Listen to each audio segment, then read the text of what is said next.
Bonjour à nouveau à celles et ceux qui étaient déjà là tout à l'heure. Merci aux nouveaux connectés. On va commencer ce direct, ce premier direct sur Facebook, ce direct de lancement de notre campagne de second tour. Vous me connaissez probablement, je suis Jean-Sébastien Guiton et j'ai l'honneur de mener la liste La transition positive aux élections municipales d'Orvault. Et c'est, vous voyez, pour ce premier direct sur Facebook, eh bien, nous avons choisi un lieu que vous avez reconnu, j'imagine, un lieu emblématique, car c'est pas un hasard si nous sommes là. Nous sommes dans la vallée du Sens, parce que c'est un endroit qui est un endroit important de notre commune, un endroit symbolique. J'ai envie de dire que cette vallée, pour nous les Orvaltais et les Orvaltaises, eh bien c'est à la fois une fierté et une responsabilité. C'est une fierté d'abord parce qu'elle est belle, parce que nous avons du plaisir toutes et tous à nous y promener, parce que c'est une richesse incroyable aussi du point de vue de la biodiversité. Et puis c'est une responsabilité que nous partageons avec trois autres communes, avec Vigneux, avec Sautron, avec Nantes. C'est une responsabilité d'être traversé par cette vallée, la responsabilité de la préserver, de lui conserver son rôle, très important du point de vue de la biodiversité. Donc c'est aussi pour ça, parce que nous sommes attachés à la préserver, que nous pensons que le projet de contournement du bourg d'Orvault n'est pas le bon projet pour régler la problématique de la circulation dans le bourg d'Orvault.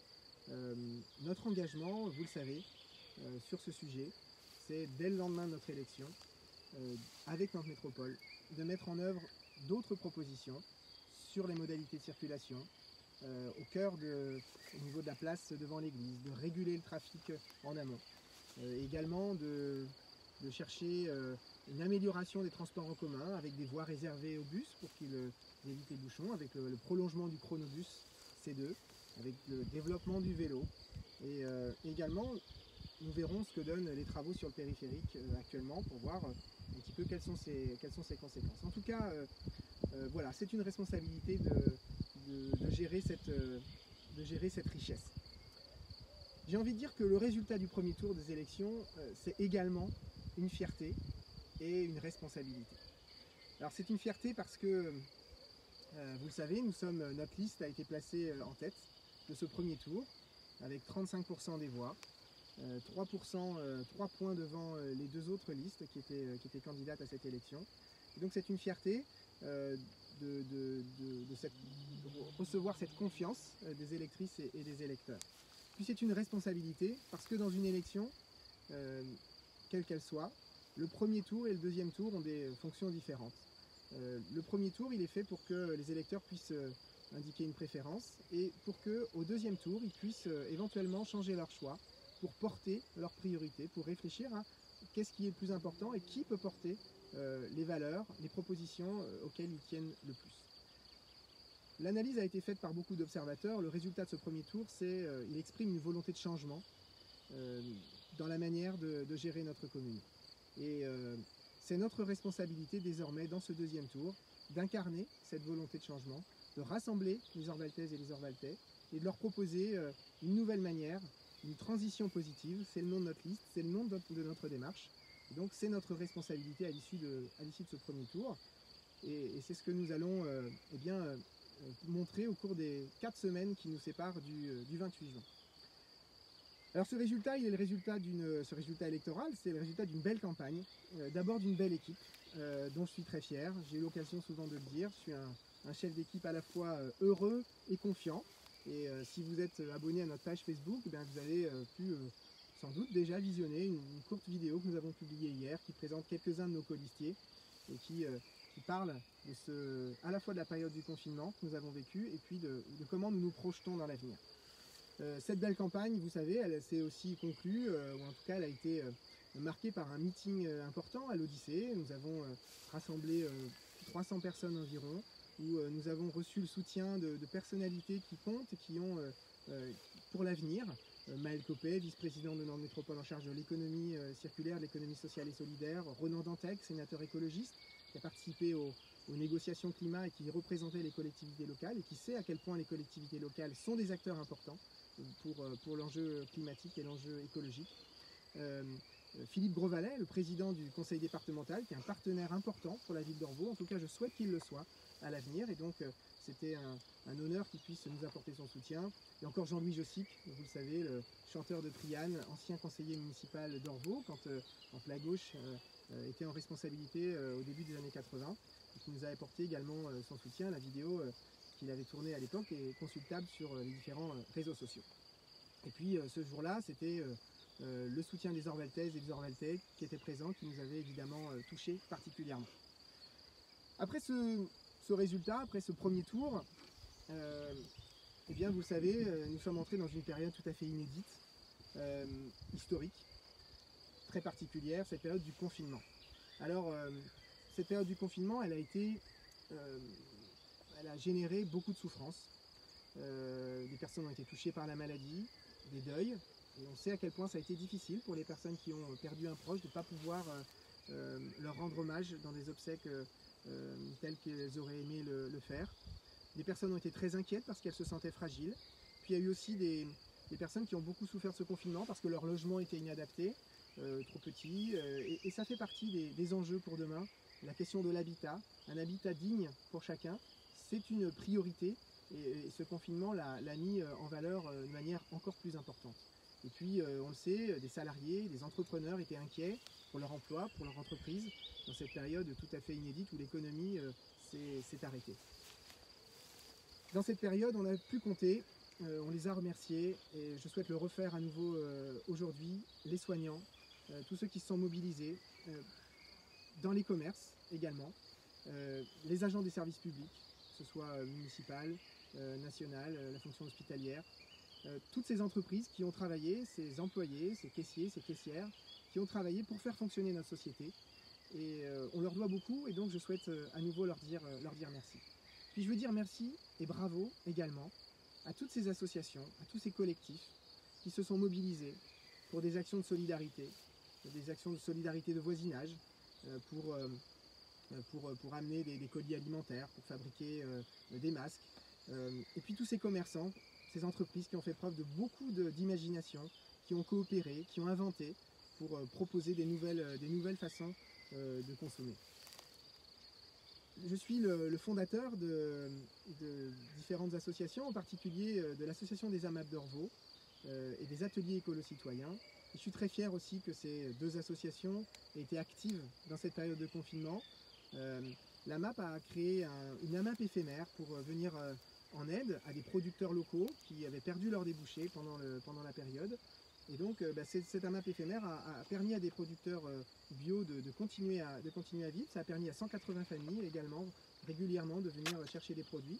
C'est une action qui était complémentaire de ce que proposent nos commerçants locaux, et on sait à quel point c'était important dans cette période de les soutenir, et nous l'avons fait et nous continuerons à le faire. Ce sera aussi un axe de la politique municipale dans les mois qui vont suivre l'élection. Cette question des commerces locaux et des entreprises locales, nous avons l'intention de mobiliser la ville face à ces enjeux. Et puis les ateliers écolo-citoyens, eh bien, ont fabriqué des masques, ont fabriqué des visières, plus de 1200 masques, une centaine de visières qu'ils ont distribuées aux centres socioculturels de Plaisance de la Bugalière, aux 2 maisons de retraite, et puis à de nombreux particuliers qui avaient besoin de ces masques. Donc bravo à ces deux associations, dont je suis particulièrement fier évidemment. Bravo à toutes les autres et à tous les collectifs qui se sont mobilisés dans cette période. Dans cette période, nous avons été actifs, et je l'ai été en tant que responsable associatif, mais évidemment je suis avant tout un élu, et j'ai souhaité, en tant qu'élu de la minorité, proposer à Joseph Parpaillon de travailler ensemble, de pouvoir se rencontrer, évidemment en visioconférence, de pouvoir échanger sur les mesures à prendre pour cette gestion de crise très particulière. J'ai regretté qu'il n'ait pas souhaité entretenir un travail en commun, une coopération. Ça ne nous a pas empêché de faire des propositions par mail pour lui demander la réouverture des marchés, pour lui proposer une aide spécifique aux familles qui étaient en difficulté parce que leurs enfants évidemment n'allaient pas à la cantine, et fournir un repas par jour, en tout cas 2 repas par jour, un repas le midi quand il n'y a pas la cantine, c'est un problème pour beaucoup de familles. Certaines communes ont apporté une aide supplémentaire, nous avions proposé de le faire. En tout cas, nous avons fait des propositions. C'est une des leçons de ce confinement, du point de vue démocratique. Je crois qu'on a intérêt, toutes et tous, les élus à être capables de collaborer, de travailler ensemble, de coopérer, majorité et minorité. C'est un de nos objectifs dans la transition démocratique que nous souhaitons mettre en œuvre, bien d'assurer cette coopération entre les élus, d'être capable de dépasser les clivages, tout particulièrement dans une période comme celle que nous venons de vivre. Alors il y a d'autres leçons à tirer de ce confinement et de cette crise. Colistier et moi-même, nous avons réfléchi à ça, à analyser cette crise, à ce qu'elle nous enseignait. Puis nous avons souhaité avoir votre avis, à vous demander quelles leçons vous tiriez de cette période, de cette crise, quelles étaient vos priorités à l'issue de cette période pour votre vie personnelle, mais pour la politique nationale ou régionale et pour la politique municipale. Donc il y a un questionnaire qui est également disponible sur notre site internet, que vous pouvez toujours remplir si vous souhaitez y contribuer. Et l'analyse des 100 premières réponses de ce questionnaire est intéressante et elle nous conforte dans une conviction que nous avions que les enjeux écologiques, les enjeux de solidarité et économiques sont des enjeux majeurs. Il s'agissait déjà de nos priorités, c'est nos convictions, c'est nos valeurs, vous le savez. Moi je suis engagé en politique depuis de nombreuses années et que ce soit dans le domaine associatif, professionnel ou politique, la question écologique, la question de la transition écologique et la question des solidarités est vraiment au cœur de mon engagement et de celui de mes colistiers, de mes colistières. Et donc nous avons la conviction que cette crise, eh bien, elle soulève des enjeux importants et qui sont conformes à ce que nous avons porté au premier tour. Et donc, plus que jamais, nous portons cette ambition d'engager notre commune dans une transition écologique, solidaire, démocratique, économique. Et donc nous abordons ce second tour, à partir d'aujourd'hui, j'ai envie de dire avec sérénité, mais avec détermination, convaincu que le projet que nous avons présenté, et que nous avons encore enrichi, eh bien, est adapté à la fois à la crise économique et sociale que nous traversons et qui va se poursuivre encore pendant plusieurs mois, peut-être même plusieurs années, et puis la conviction que nos propositions répondent aux grands enjeux de demain, en particulier aux enjeux écologiques. Et donc nous sommes aujourd'hui le 1er juin, et c'est le début de la campagne de deuxième tour. Nous avons 4 semaines devant nous, 4 semaines pour vous convaincre que le choix que vous avez fait le 15 mars, de nous placer en tête de ces élections, et bien que ce choix était le bon, et que vous pouvez, le 15 mars, le confirmer et l'amplifier. Alors cette campagne, elle va être une campagne un peu particulière. D'abord, elle est plus longue que d'habitude. Vous savez qu'entre les 2 tours, habituellement, il y a 5 jours de campagne. Là, nous avons 4 semaines, entre aujourd'hui et le 28 juin. Ça va être une campagne essentiellement numérique, probablement, en raison du contexte sanitaire. Alors, une campagne numérique, ça peut être une campagne sur les réseaux sociaux, et ça pourrait être une campagne de polémique, d'attaque, de fake news, comme on dit. Et je vous dis, c'est une campagne à laquelle nous ne voulons pas participer. Au premier tour, nous avons réellement refusé d'entrer dans ce genre de démarche. C'est le cap que nous suivons également sur cette campagne de deuxième tour. Une campagne numérique, donc, que nous voulons axer sur les échanges et que nous voulons axer sur les propositions. C'est la raison pour laquelle nous vous proposons différents rendez-vous. À partir d'aujourd'hui, chaque lundi, à 20h30, je serai en direct sur Facebook pour évoquer différents sujets de la campagne, pour vous parler des événements suivants, pour répondre à certaines de vos questions, les questions que vous aurez pu me poser dans les jours précédents ou que vous nous poserez en direct. Ce sera un moment d'échange tous les lundis, je le redis, sur la page Facebook Guiton 2020 à 20h30. Et puis chaque semaine, nous aurons également un rendez-vous, une réunion publique en ligne, thématique, sur un thème, avec un invité, et qui nous permettra de creuser différentes propositions, d'approfondir certains sujets. Le premier rendez-vous, eh bien, il aura lieu vendredi prochain, sur l'outil que vous connaissez peut-être si vous avez fait beaucoup de télétravail, l'outil Zoom. Et donc ce sera une réunion publique à laquelle vous pourrez participer simplement en assistant à cette conférence et en posant des questions par écrit auxquelles nous pourrons répondre dans cette réunion publique. Alors le premier sujet, je vous l'ai dit, c'est vendredi, première réunion publique en ligne, c'est vendredi prochain à 20h30. Et le sujet, eh bien, ce sera toutes les questions d'urbanisme, les questions de mobilité, et les questions d'activité économique. Ce sont des enjeux majeurs pour demain. C'est des sujets qui étaient déjà importants avant le premier tour, avant cette crise et cette période de confinement. Et ça l'est encore plus. Et donc c'est important que nous puissions évoquer ces sujets. Vous le savez, notre ambition, du point de vue de l'urbanisme, c'est de maîtriser l'évolution de nos quartiers et d'associer les habitants en amont à l'évolution de leur quartier. Le quartier Néo, par exemple, qui est en train de se développer, est un contre-exemple parfait de ce que nous ne voulons vraiment pas reproduire. Un quartier important que les habitants et même les élus de la minorité ont découvert un peu au dernier moment. Nous ne voulons plus de ce genre de projets qui vont avoir des conséquences importantes et qui ne sont pas des projets partagés.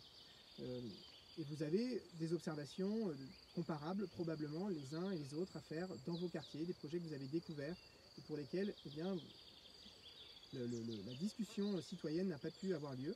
C'est quelque chose que nous allons changer, c'est au cœur de notre conviction. Et puis il y a la question des mobilités, les mobilités en transport en commun, en vélo. J'ai parlé du prolongement du chronobus, j'ai parlé des voies réservées. Nous aurons aussi des actions importantes pour faciliter la pratique du vélo, que ce soit avec le développement d'un réseau de pistes sécurisées, continu dans l'agglomération et dans notre commune, l'aide à l'achat de vélos ou à la location longue durée, et puis des conseils que l'on pourra recueillir tous les ans dans un salon du vélo qui aura lieu à l'Odyssée. Et d'autres propositions encore pour développer la question des mobilités. J'ai parlé du contournement, évidemment, qui est un sujet important. Puis à la question économique, nous en parlerons donc vendredi prochain également, avec cette ambition pour notre commune d'accompagner les commerces, les entreprises locales dans cette crise qui arrive, pour les aider, répondre à leurs besoins spécifiques en ayant un échange précis et partagé avec eux et avec elles. Et puis il y a cette ambition que nous portons, que l'activité économique soit porteuse de sens, qu'elle contribue à la transition écologique, à la transition sociale et démocratique et économique. Et c'est notamment ce que nous allons porter sur la zone d'Alcatel, l'ancien site d'Alcatel, où nous souhaitons développer un pôle de l'économie circulaire, de l'économie de la réutilisation, de la réparation. Il y a réellement des activités économiques importantes à développer avec de l'insertion par le travail. Donc c'est quelque chose que nous allons porter dans cette campagne. C'est un projet que nous porterons après notre élection si les Orvaltaises et les Orvaltais nous font confiance. Voilà quelques-uns des thèmes qui seront abordés vendredi. Notre invité sera un des représentants de l'association Transport Nantes, avec lequel nous pourrons échanger et confronter nos analyses de la situation, nos solutions. Bien, nous comptons sur vous pour être présents lors de cette réunion publique, de cette première réunion publique en ligne. Alors vous l'avez compris, mais l'enjeu de ces élections, de ce deuxième tour, c'est de confirmer et d'amplifier le choix du changement que vous avez fait le 15 mars en nous portant en tête de ce premier tour. Avec vous, nous souhaitons agir pour l'écologie et pour les solidarités. Je vous l'ai dit, plus que jamais, nous avons cette responsabilité d'engager notre commune dans une transition positive. Voilà le sens de cette campagne, voilà comment nous la prévoyons, voilà comment nous allons l'organiser. Vous voyez, avec vous, avec de nombreuses occasions d'échange, d'autres actions, d'autres initiatives seront prises, bien évidemment, pour pouvoir vous présenter notre projet plus en détail. Alors, l'objet de ces directs sur Facebook, c'est également de pouvoir répondre à vos questions. Alors, une des questions qui, je vous l'ai dit, qui ont été posées avant ou qui sont posées en direct. Une des questions qu'on nous a posées, à laquelle je veux pouvoir répondre, c'est une question un peu générale, mais elle est finalement importante, c'est quel maire d'Orvault je souhaite être. Je dois dire d'abord que c'est une responsabilité importante d'être le maire d'Orvault. Et donc c'est effectivement un sujet important. D'abord, je souhaite être un maire à plein temps. J'ai prévu de me consacrer à ce mandat, si les électeurs et les électrices nous font confiance. Je souhaite consacrer mon temps, mon énergie à Orvaux, aux Orvaltaises et aux Orvaltais. Je souhaite être un maire accessible, avec lequel nous pourrons échanger, avec lequel nous pourrons discuter, parce que c'est important que les élus soient à portée de discussion des habitants et des habitantes. Je souhaite être le maire du faire ensemble et du parler vrai. Le maire du faire ensemble, c'est quelque chose que nous avons fait depuis longtemps, que je défends depuis longtemps. Nous avons besoin dans notre commune, nous avons besoin dans beaucoup d'endroits, à différents niveaux institutionnels, de plus de coopération, de plus de concertation. Moi, je souhaite faire avec les élus de la minorité, leur donner une place et une écoute plus importante que celle que nous avons connue pendant ce mandat dans la minorité. Et puis je souhaite faire avec les habitants que systématiquement chaque grand projet fasse l'objet d'une concertation réelle avec des habitants volontaires, tirés au sort, qui seront invités à échanger, à construire sur une période bien déterminée, avec un objectif bien clair, pour que c'est ce contrat de confiance que nous passerons aussi avec les habitants. Et puis j'ai dit le maire du parler vrai et de l'éthique. Je dis souvent dans la vie, quand on doit prendre des décisions difficiles, c'est important de se dire ce qui nous semble juste, de revenir à l'essentiel. Je souhaite appliquer cette méthode si je suis élu maire. Faire ce qui me semble juste, ce qui nous semble juste. Il me semble que c'est une boussole intéressante, loin du sectarisme, loin des idées préconçues, d'être capable de se remettre en question lorsque c'est nécessaire et encore une fois, de faire ce qui nous semble adapté à la situation. Et puis je souhaite être un maire utile, actif. Je souhaite que notre mandat soit utile et je le base sur nos convictions anciennes. Je vous l'ai dit, je suis un écologiste convaincu depuis longtemps. J'ai mûri des propositions, j'ai mûri une analyse, j'ai confronté les solutions au réel. Je m'enrichis aussi des expériences d'autres élus dans d'autres communes. Et je souhaite que ce mandat soit utile pour avancer, qu'on soit capable de devenir une commune pilote dans de nombreux domaines, dans le domaine écologique, dans le domaine démocratique, dans le domaine des initiatives que nous prendrons également en matière de solidarité. Il y a à faire.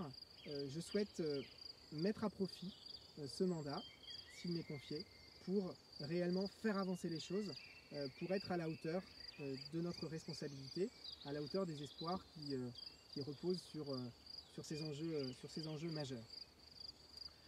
Voilà en quelques mots le maire que je souhaite être pour Orvaux. Alors il y a des questions qui sont posées sur les commentaires de Facebook. Alors je vais regarder. Alors une question qui nous est posée, c'est j'ai écrit un courrier à Johanna Roland, la présidente de Nantes Métropole, pendant le confinement. On me demande pourquoi avoir écrit ce courrier à ce moment-là. Est-ce que c'était nécessaire de l'écrire à ce moment-là? Si je l'ai fait, c'est parce que c'était nécessaire à ce moment-là. Je l'ai dit, pendant le confinement, nous avons arrêté notre campagne. On a fait des propositions à Joseph Partaillon. La question du contournement est une question importante parce que nous avons appris que ce projet continuait son chemin administratif au sein des services de Nantes Métropole. L'appel d'offres continuait. Et il nous a semblé que c'était de notre responsabilité d'alerter à la fois la population et Johanna Roland et la majorité de Nantes Métropole, de leur dire ce projet est contesté.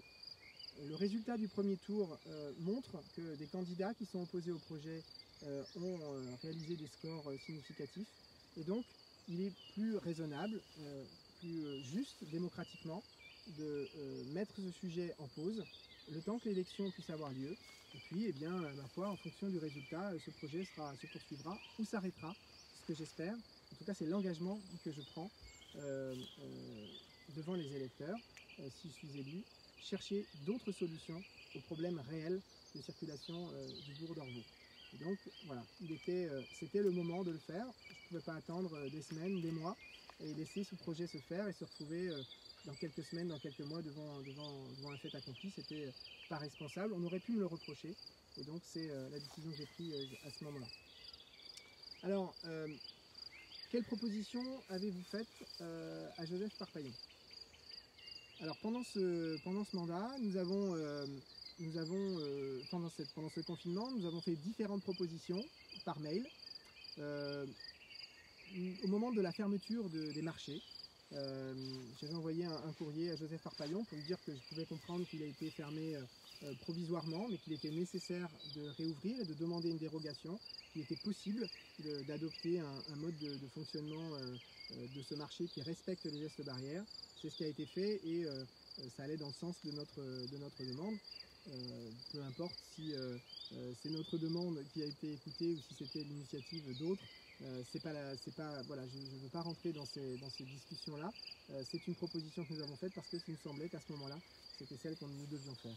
Je l'ai dit tout à l'heure, nous avons fait aussi une proposition pour demander à la ville d'Orvaux d'aider les familles en difficulté. On sait que la précarité sociale a explosé, que des familles étaient vraiment en très grande difficulté pendant cette période. Il était nécessaire que la ville s'engage davantage.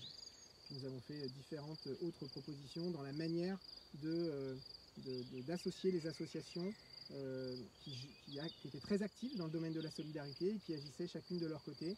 Il y avait moyen de jouer un rôle de coordination sans doute plus fort. C'est une proposition que nous avons faite.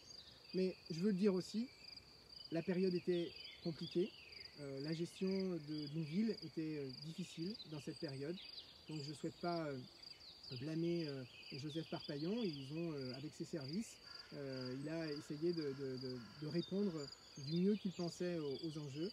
Simplement, voilà, on a essayé de nourrir sa réflexion au fur et à mesure des semaines pour le bien commun, pour que cette gestion, pour cette période soit vécue le mieux possible par les Orvaltaises et les Orvaltais.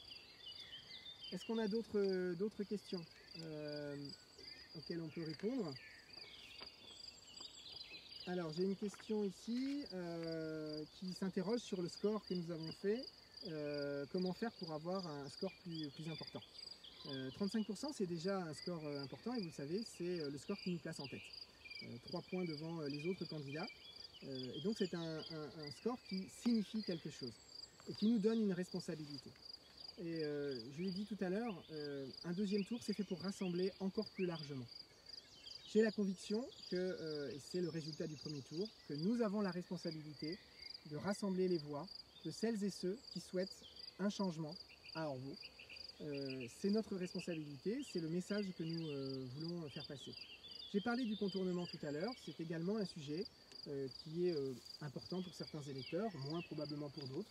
En tout cas, celles et ceux qui pensent que sur ce sujet, que ce sujet est important, eh bien, j'ai la responsabilité, nous avons la responsabilité, avec notre équipe, eh bien, de porter ce sujet. Celles et ceux qui souhaitent que le maire d'Orvaux soit opposé au projet de contournement, eh bien, ont intérêt, naturellement, dans ce deuxième tour, à porter leur voix sur notre candidature. Même si, évidemment, le choix d'un candidat, le choix d'une candidature, eh bien, ça ne se fait pas sur un seul sujet. On peut être en désaccord sur certaines propositions, en accord sur d'autres. Globalement, le projet que nous portons avec mon équipe est un projet de transition écologique, de transition solidaire, de transition démocratique, pour faire de notre ville une ville dynamique, pilote, innovante dans tous ces domaines. Et eh bien c'est à toutes ces personnes qui souhaitent voir leur ville bouger, inventer, créer, coopérer. C'est à tous ces électeurs, à toutes ces électrices que je m'adresse aujourd'hui et dans les 4 semaines qui viennent pour leur demander de nous faire confiance et nous accompagner dans cette aventure importante qui est celle de transformer notre commune. Est-ce que nous avons d'autres questions? Je me tourne vers mon équipe qui regarde les différents commentaires. Quelle heure il est? Quelle heure est-il? Est-ce qu'on est au bout de... Pardon? 21h. 21h, donc ça fait une demi-heure que nous sommes en direct. Alors on nous interroge sur l'alliance à Nantes entre Johanna Roland et Julie Laernous. Est-ce que c'est important? Quel enjeu ça représente? Notre objectif à nous, et ce sera quelque chose qui va, je l'espère, changer, c'est de pouvoir être utile pour Orvaux au sein de notre métropole également, de porter la voix d'Orvaux de manière plus efficace, de manière plus forte. et puis d'engager un partenariat différent avec Nantes Métropole pour être capable d'aborder différents sujets sur l'urbanisme, sur les déplacements, sur l'économie, qui sont des sujets qui sont de la responsabilité de Nantes Métropole. Alors évidemment, on se soucie, c'est normal, de quelle sera la majorité métropolitaine. Moi, je pense que Julie Lehernous et Johanna Roland puissent construire, être les piliers d'une majorité métropolitaine. Je pense que c'est une bonne chose. J'entends être membre de cette majorité et donc faire porter efficacement la voix d'Orvault, de pouvoir avoir des discussions sur des sujets majeurs, le plan local d'urbanisme, le contournement, le prolongement du chronobus, la zone économique d'Alcatel et d'autres secteurs économiques, l'emploi, il y a les déchets, la gestion des déchets, il y a des sujets majeurs et pour ça, c'est une vraie force de pouvoir être membre de cette majorité. Donc je me réjouis de cette perspective de pouvoir travailler avec une majorité écologiste et solidaire de gauche qui partage les valeurs que nous défendons dans cette campagne. Vous savez, nous avons cette spécificité dans l'agglomération.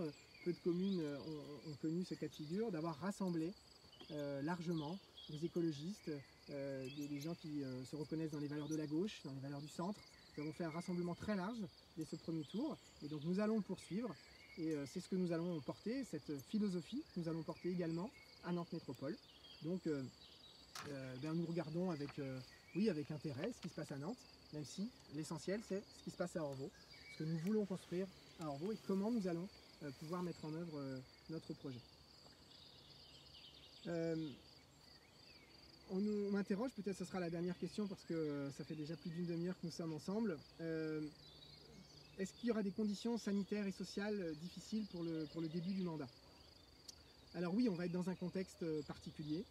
On a vu, la situation évolue de jour en jour, de semaine en semaine. Donc on verra au mois de juillet dans quelles conditions nous sommes. Mais à l'évidence, il y a des priorités, il y a des enjeux qui vont être très importants. Les enjeux de la santé étaient déjà très présents dans notre programme de premier tour, mais à l'évidence, c'est un domaine sur lequel nous allons devoir être encore plus présents.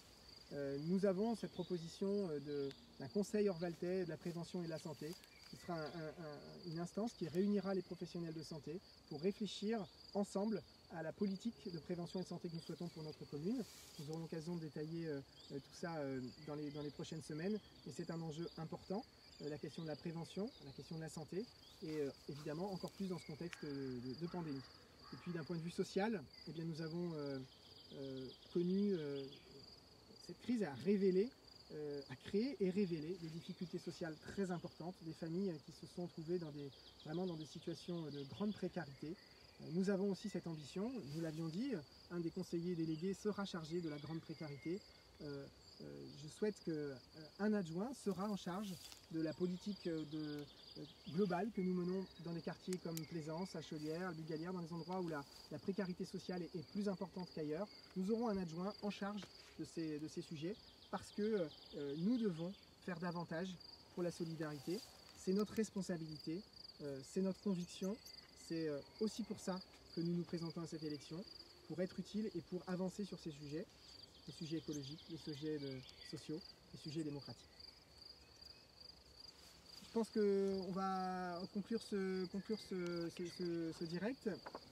Nous aurons l'occasion, une dernière remarque de mon équipe sur d'autres questions, la question du sens, de la biodiversité, du sens dans tous les sens du terme, la question du contournement. Bien sûr, nous reviendrons sur ces sujets plus en détail pour vous expliquer nos propositions dans les 4 semaines qui viennent, pour vous réexpliquer comment nous entendons répondre à ces grands enjeux de la biodiversité, de la circulation, comment faire en sorte que le bourg d'Orvault retrouve des conditions de vie paisibles et qu'on puisse y développer des activités de convivialité pour les jeunes, pour les anciens, le développement d'un grand marché.